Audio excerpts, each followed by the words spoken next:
So welcome back people. Now this is और विजय है और दोबारा से आप सभी का स्वागत है हमारे पाठशाला के चैनल पे। जैसे कि आप लोगों ने वीडियो के पहले पार्ट के अंदर ही जानने की कोशिश करी थी क्लास 12 के 5th चैप्टर के अंदर कि साउथ एशिया की कंट्री के साथ कॉन्टेम्प्रेरी वर्ल्ड में, दैट मीन्स समकालीन विश्व इतिहास में, विश्व राजनीति में देखें तो आप जानने की कोशिश करेंगे इस चैप्टर के अंदर कि किस तरीके से हमारे इंडिया का साउथ एशिया की कंट्रियों के साथ रिलेशन है। वीडियो के पहले पार्ट के अंदर हमने पूरी तरीके से पाकिस्तान से रिलेटेड बात करी थी and now in this video, ये वीडियो का दूसरा पार्ट है। आप सभी को बता दिया जाए, अगर आपने वीडियो के पहले पार्ट को नहीं देखा है तो दूसरे पार्ट को देखने का कोई फ़ायदा नहीं है।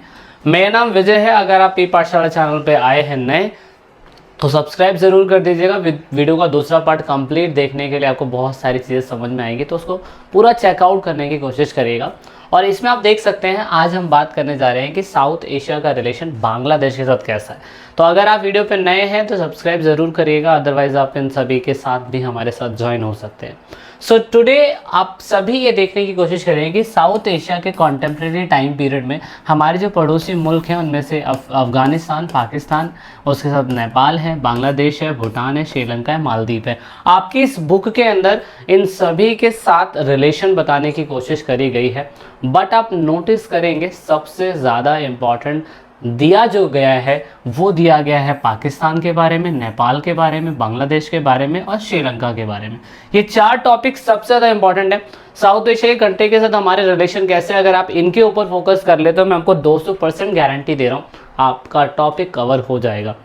बाकी छोटे मोटे टॉपिक हैं तो वो तो बहुत आसान होते हैं कवर करने, उसमें आपको कोई दिक्कत होगी नहीं। चलिए स्टार्ट करते हैं। तो हमने वीडियो के पहले पार्ट के अंदर पाकिस्तान से रिलेटेड बात कर ली थी। अब हम इस पार्ट के अंदर बांग्लादेश के बारे में बात करेंगे। सो ये बांग्लादेश वही बांग्लादेश है। अगर आपको याद हो हम लोग कब आज़ाद हुए थे? 1947 में। और 1947 के अंदर अगर हम लोग आज़ाद हुए थे तो आपको याद होगा 14 अगस्त 1947 के दिन ही पाकिस्तान जो था वो आज़ाद हुआ था।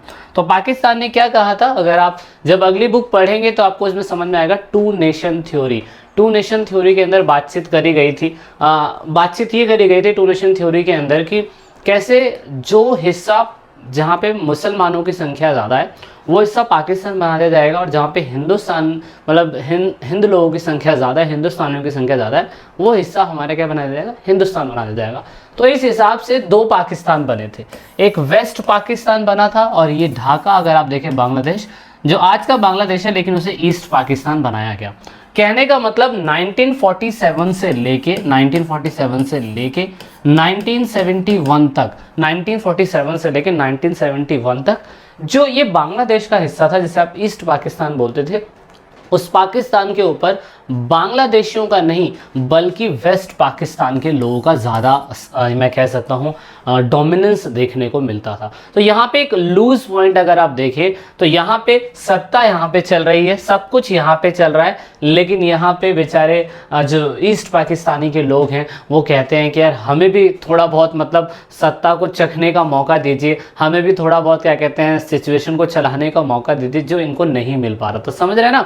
तो 1947 के बाद कहानी थोड़ी सी बिगड़ने लगी थी and now this is the most turning point of the history and political also, because यहाँ से आपको जानने को मिलेगा किस तरीके से बांग्लादेश आज़ाद होने की गुहार कर रहा है। बांग्लादेश में कैसे जब वो आज़ादी मिली उन लोगों को तो वहाँ पे भी कुछ क्रिटिकल प्रॉब्लम हुई, एंड देन उसका रिलेशन हमारा भारत के साथ कैसा रहा वो हम जानेंगे, और एट प्रेजेंट टाइम पे भी इनका रिलेशन कैसा है वो भी हम जानेंगे। तो आपको इतना समझ में आ चुका होगा कि 1947 के बाद जब ये आज़ाद हुआ 1971 तक ही यहाँ पे क्या कहते हैं पूरी तरीके से ये जो हमारे वेस्ट पाकिस्तान के जो हैं वो ही यहाँ पे अपना सिक्का जमाए हुए थे, जो बहुत बड़ी प्रॉब्लम थी। अब क्योंकि आपने पाकिस्तान वाला अगर पार्ट पढ़ा हो तो आपको पता है यहाँ पे ज़्यादातर समय तक तो सैनिक शासन ही रहा था। सैनिक शासन रहा था तो फिर वैसे भी ईस्ट पाकिस्तान के लोग कुछ बोल नहीं सकते थे। लेकिन टर्निंग पॉइंट कहाँ से आता है वो फिर मैं आपको समझाने की कोशिश करता हूँ। अगर आपको वीडियो अच्छी लग रही है तो लाइक ज़रूर करिएगा, और अगर आपको कोई भी डाउट है तो कमेंट कर दीजिएगा ताकि हम आपको बता दें। और हम क्या कहते हैं लाइव क्लास भी लेते हैं, तो उसमें आप अपनी वोटिंग ज़रूर शेयर करिएगा ताकि हमें समझ में आता रहे कि हमारे जो स्टूडेंट्स हैं वो कैसे टॉपिक्स को जानना पसंद करते हैं। So this is about the east Pakistan. और यहाँ पे आप देखेंगे कैपिटल जो इसकी ढाका है, और यहाँ पे अगर आप देखने की कोशिश करेंगे तो पाकिस्तान की जो है वो इस्लामाबाद, यहाँ ये इस्लामाबाद है, और वहाँ पे जो ये वाला पाकिस्तान था वहाँ की कैपिटल जो है वो ढाका है। तो लार्जेस्ट सिटी जो है यहाँ पे कराची आपको देखने को मिलेगी। पाकिस्तान के अंदर इंग्लिश उर्दू ऑफिशियल लैंग्वेज मानी जाती है, और इस पाकिस्तान के अंदर अगर आप देखें तो ज़्यादातर इस एथनिक के ग्रुप रहते हैं। इस्लाम धर्म जो है सबसे ज़्यादा यहाँ पे माना जाता है। लेकिन अगर हम यहाँ पाकिस्तान इस वाले ईस्ट पाकिस्तान की देखें जो आज का बांग्लादेश है, उसमें सबसे ज़्यादा एथनिक ग्रुप बंगाली लोगों का था। मतलब ये लोग मुसलमान तो थे, इस्लाम धर्म को मानते तो थे, लेकिन ये बंगाली मुसलमान थे। तो आपको ये समझना होगा, यहाँ पे दूसरे मुसलमान हैं, सिंधी है, फ़लस्तीन है ना, पंजाबीज़ है, और भी मतलब बलोच लोग हैं, बहुत सारे टाइप की एथनिक ग्रुप यहाँ पे रहते थे। और यहाँ पे जो थे आप देख सकते हैं ज़्यादातर यहाँ पे बंगाली मुसलमान हमें देखने को मिलते थे, और दूसरे हिस्से में माइनॉरिटीज़ रहती थी। लेकिन यहाँ प्रॉब्लम ये थी कि अगर सत्ता का सारा हिस्सा सारी पावर सब कुछ वेस्ट पाकिस्तान लेगा, तो यहाँ पे बेचारे जो ईस्ट पाकिस्तान के लोग हैं वो क्या करेंगे, वो क्या नाचेंगे? बस ऐसा नहीं चल सकता, समझ रहे? तो यहाँ पे आप प्रॉब्लम देखेंगे कि नाचने का कोई फ़ायदा नहीं होगा। यहाँ पे बांग्लादेशियों को धीरे धीरे करके उन्होंने कहा कि भैया अब नाचना हमने छोड़ दिया है, अब हमें थोड़ी बहुत सत्ता के अंदर अपना भी क्या कहते हैं पार्टिसिपेशन चाहिए। तो अब आपको एक चीज़ कमेंट करके मुझे बतानी है, वो कमेंट क्या करना है, ध्यान से सुनिए। आपको ये बताना है कि 1947 से पहले जो हमारा क्या कहते हैं वेस्ट पाकिस्तान था, ये वाला वेस्ट पाकिस्तान, इस पाकिस्तान के अंदर कौन कौन सी पार्टियां ध्यान से सुनिएगा, कौन कौन सी पार्टियां जो पीएम के चुनाव के अंदर आई थी, वो पार्टियों के नाम आपको हमें कमेंट में शेयर करने बताने हैं कि वो पार्टियां कौन कौन सी थी। वो आपके इन फ्यूचर के लिए भी बहुत ज़्यादा, जब आप यूपीएससी की प्रिपरेशन करेंगे तो उसका लिंक आपको कहीं ना कहीं मिलेगा, ठीक है? तो उसे कमेंट करिएगा। तो ये चीज़ मैंने आपको बता दी, और मैंने आपको रीज़न भी बता दिया कि यहाँ पे ये लोग कहने लग गए थे कि भैया हमें क्या कहते हैं थोड़ी बहुत सत्ता दीजिए, हम नाचने के लिए यहाँ पे इतने लंबे समय तक नहीं बैठे हुए।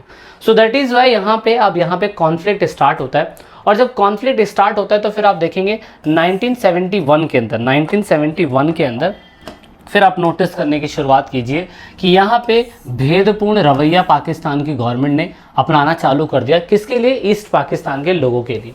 लेकिन 1971 के बाद फिर आप देखेंगे एक मजबूत क्या कहते हैं जो Pakistan government towards the east Pakistan, यहाँ पे डिस्क्रिमिनेशन हुआ, लेकिन उसकी वजह से स्ट्रॉन्ग पॉपुलर मूवमेंट चलाया गया, स्ट्रॉन्ग पॉपुलर मूवमेंट, जिसमें क्या कहा गया, जिसमें ये कहा गया कि भैया हमें भी अपने क्या कहते हैं उसको चलाना है, उसको क्या कहते हैं अपने देश के अंदर हमें राज करना है, अपनी कंट्री के अंदर हमें राज करना है। सो दैट इज़ आप देखेंगे 1971 के बाद वहाँ पे इलेक्शन होते हैं, और इलेक्शन होने के बाद शेख मुजीबुर रहमान की सरकार, अगर आप देखें शेख मुजीबुर रहमान की सरकार जो थी वो जीत जाती है। और जीतने के बाद फिर आप देखेंगे कि यहाँ पे शेख मुजीबुर रहमान जो है उनको मतलब सबसे पहले आपको एक स्टोरी जाननी है, सॉरी मैंने बताया नहीं, कहने का मतलब ये था कि 1971 के अंदर जो वहाँ पे क्या कहते हैं अवामी लीग पार्टी थी, वो अवामी लीग पार्टी जो बहुत अच्छी तरीके से जीत गई थी।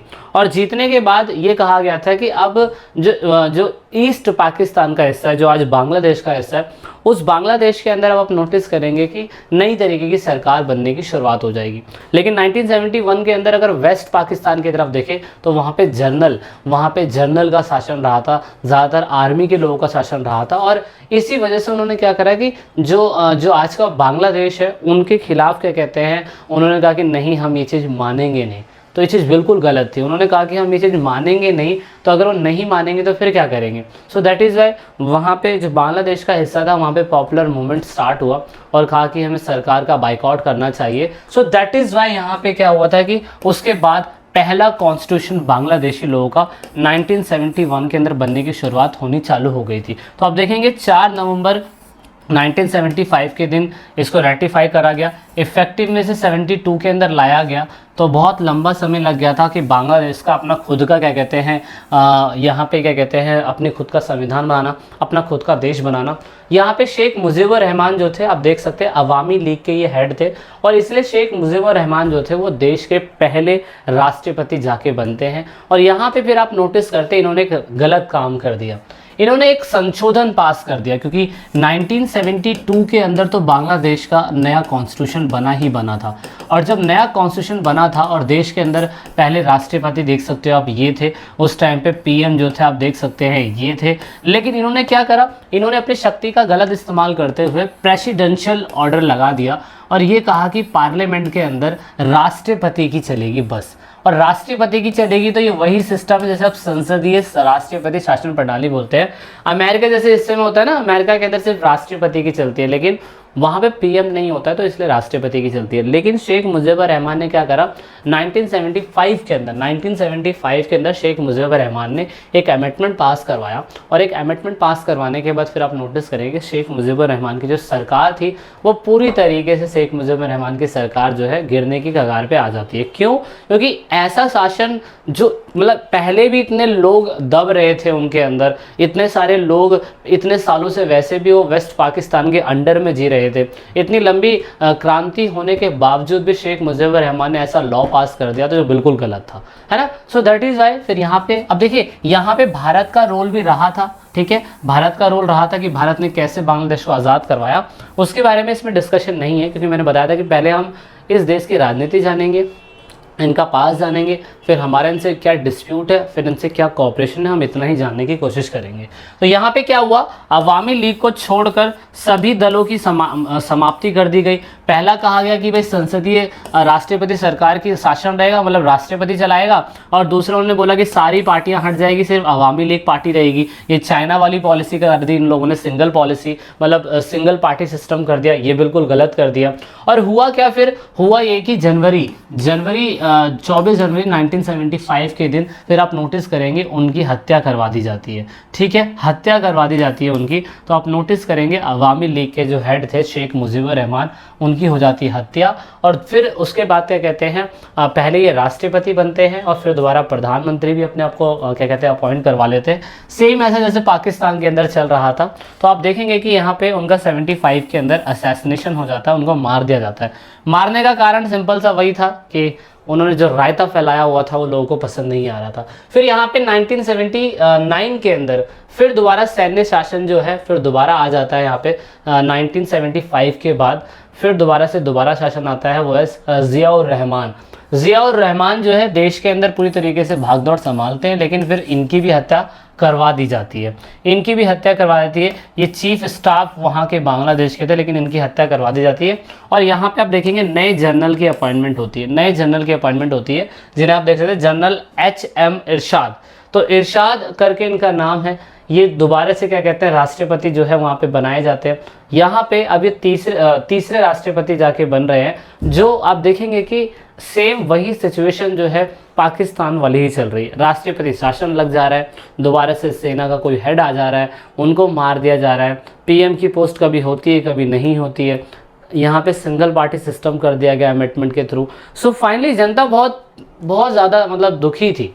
सो फाइनली क्या हुआ, फाइनली ये हुआ कि यहाँ पे लास्ट हुसैन महमूद इरशाद करके जो थे ये आते हैं। लेकिन आप देखेंगे कि यहाँ पे पॉपुलर मूवमेंट फाइनली चलता है, और फाइनली पॉपुलर मूवमेंट जैसे पाकिस्तान के अंदर चला था पॉपुलर मूवमेंट चलता है। और यहाँ पे फिर बांग्लादेश के अंदर 1991 के बाद देखेंगे सिंगल पार्टी सिस्टम हटा के मल्टी पार्टी सिस्टम कर दिया गया, और जैसे नॉर्मली बेसिस पे चुनाव होता है वैसे ही चुनाव होने लगे। तो ये 1991 के बाद मतलब कहाँ पे 1972 के अंदर इनका कॉन्स्टिट्यूशन बन गया था, लेकिन लंबे समय तक आते आते 1991 तक फिर मल्टी पार्टी सिस्टम चलाया गया। और देन फाइनली जैसे नॉर्मली चुनाव होते हैं वैसे ही होते रहे। तो ये अच्छा सिस्टम था, और फिर फाइनली सब कुछ हैप्पी हो गया।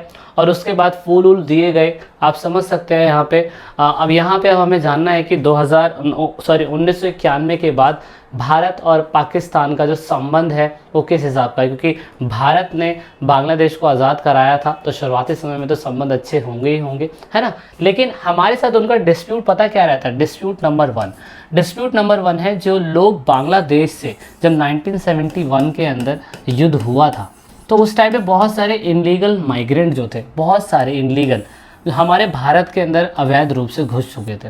और जब अवैध रूप से घुस चुके थे तो फिर आप नोटिस करेंगे वेस्ट बंगाल से क्या कहते बांग्लादेश से वेस्ट बंगाल में इतने लोग आए, त्रिपुरा में आए, असम में, दिल्ली में, महाराष्ट्र में, मेघालय में। ये सारी रिपोर्ट मैंने निकाली है 2011 से 13 के बीच में। लेकिन आप नोटिस करेंगे 1971 से 1991 तक भी लोग माइग्रेट होकर भारत के अंदर आए हुए होंगे।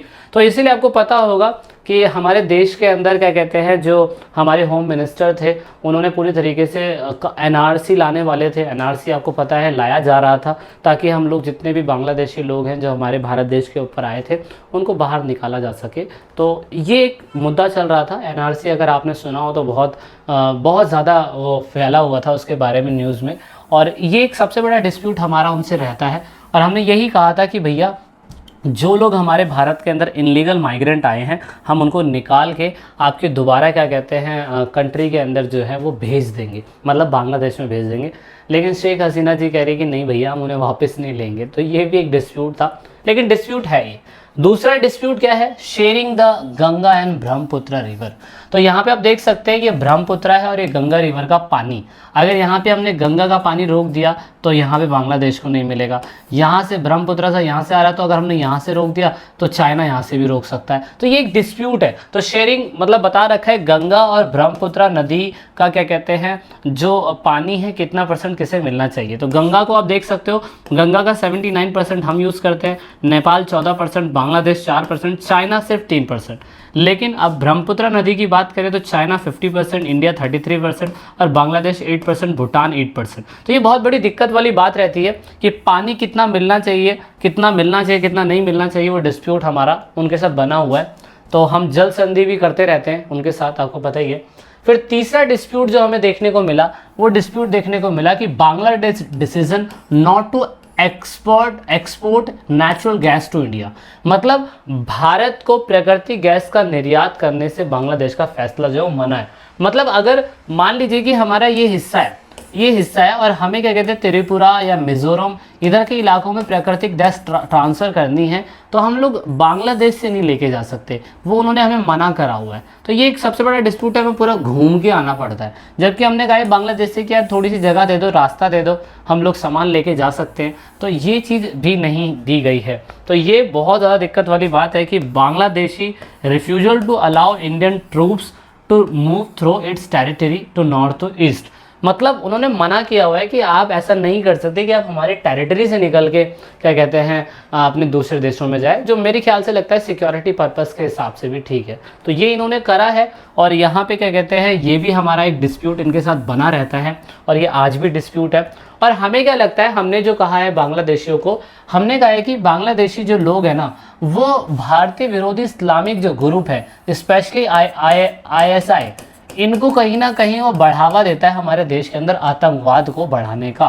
तो बांग्लादेशी लोगों ने ऐसा करा हुआ है, जबकि बांग्लादेशी लोग भारत के खिलाफ शिकायत करते रहते हैं। क्या शिकायत करते रहते हैं, वो कहते हैं कि जो बांग्लादेशी है ना, मतलब जो इंडिया है उन्होंने क्या करा है, India is trying to extract Bangladeshi natural gas and unfair in trade, मतलब बांग्लादेश के जो नेचुरल ऑयल है, रिसोर्सेज है, वो पूरी तरीके से भारत निकाल रहा है। और दूसरा, बिजनेस के कायदे कानून के अंदर भी बांग्लादेश के साथ अनफेयर है, जो तो ये अनफेयर है इंडिया। तो यहाँ पे भी कहीं ना कहीं बांग्लादेशी कंप्लेंट करते रहते हैं हमारे बारे में कि ऐसा है। दूसरा यहाँ पे और दूसरा क्या कहते हैं एक और यहाँ पे डिस्प्यूट जो है वो हमें देखने को मिलता है, वो देखने को मिलता है कि चिटगॉन हिल्स ट्रैक जो इलाका है वहाँ पे भारत जो है वो कहीं ना कहीं ऐसा बांग्लादेशियों को लगता है कि वो बांग्लादेश के खिलाफ कुछ ना कुछ गतिविधियाँ करता रहता है। तो ये भी है। और India behave like a regional bully over the sharing of water river, मतलब और यहाँ पे इंडिया ये दिखाने की कोशिश करता है कि वो बहुत बड़ा क्या कहते हैं बहुत बड़ा वो है, मैं कह सकता हूँ क्षेत्र में, तो इसीलिए वो कहीं ना कहीं बांग्लादेश को ख़राब करता रहता है या बांग्लादेश को नुकसान पहुँचाता रहता है। तो ये एक डिस्प्यूट बांग्लादेश और भारत को एक दूसरे से लगता है, लेकिन हमने क्या करा है, हमने दोनों के बीच में एक तो बेहतर ट्रेड के लिए, बेहतर इकोनॉमिक रिलेशन के लिए स्टेप लिया है ताकि हम दोनों के बीच में इकोनॉमिक स्टेप अच्छा ले सके।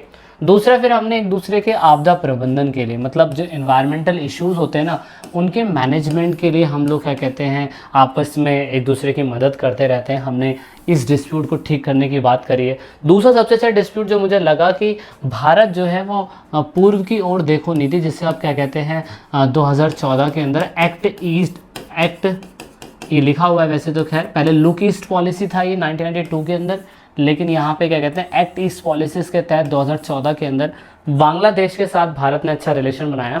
और ये कहा गया है, क्या कहा गया है वो मैं अगली स्लाइड में दिखाता हूँ। ये एक अच्छी चीज़ है। अगर अगर बांग्लादेशियों को लगता है कि भारत उनके खिलाफ कुछ कर रहा है और भारत को लगता है कि बांग्लादेशी उनके खिलाफ कुछ कर रहे हैं, तो हमने क्या करा, हमने करा कि ठीक है ऐसा करते हैं कि इन 2015 दे एक्सचेंज सर्टन इनक्लेव्स, मतलब वो क्या करेंगे, कुछ ऐसे इनक्लेव्स बनाएंगे कि भारत की कुछ गुप्त एजेंसी बांग्लादेश के अंदर होगी और बांग्लादेशों की कुछ गुप्त एजेंसी भारत के अंदर होगी, जिससे क्या होगा, दोनों की सिक्योरिटी जो है वो बनी रहेगी। तो आप देख सकते हैं कि enclaves of India in Bangladesh 111 है, 111 इनक्लेव्स है। दूसरा enclaves of Bangladesh in India 51 है। इन दोनों का साइज लगभग 70 स्क्वायर किलोमीटर तक फैला हुआ है। इसका मेन मकसद क्या है, इसका मेन मकसद ये है कि ताकि बांग्लादेश भी बचा रह सके और इंडिया भी बचा रह सके। तो ये हमने एक दूसरे के साथ करने की कोशिश करी है, ऐसे इनक्लेव्स बनाए ताकि इन फ्यूचर कोई दिक्कत ना हो। तो ये करंट टॉपिक है, यहाँ पे भी एग्जामिनर आपसे पूछ लेता है। सो आई होप आपको इतना समझ में आया होगा। ये सारे हमने रिलेशन को ठीक करने का और बाद में उनसे जो डिस्प्यूट हमारा चल रहा है उनको ठीक करने के लिए हमने एट प्रेजेंट टाइम पे स्टेप लिए हुए हैं। सो आई होप आपको समझ में आया होगा। आपको इतना वीडियो में पसंद आया तो अपना रिप्लाई ज़रूर दीजिएगा। जो मैंने आपसे कमेंट पूछा है वो ज़रूर बताइएगा, अपना रिप्लाई ज़रूर दीजिएगा। वीडियो अच्छी लगी तो लाइक कर दीजिएगा। This is in this video.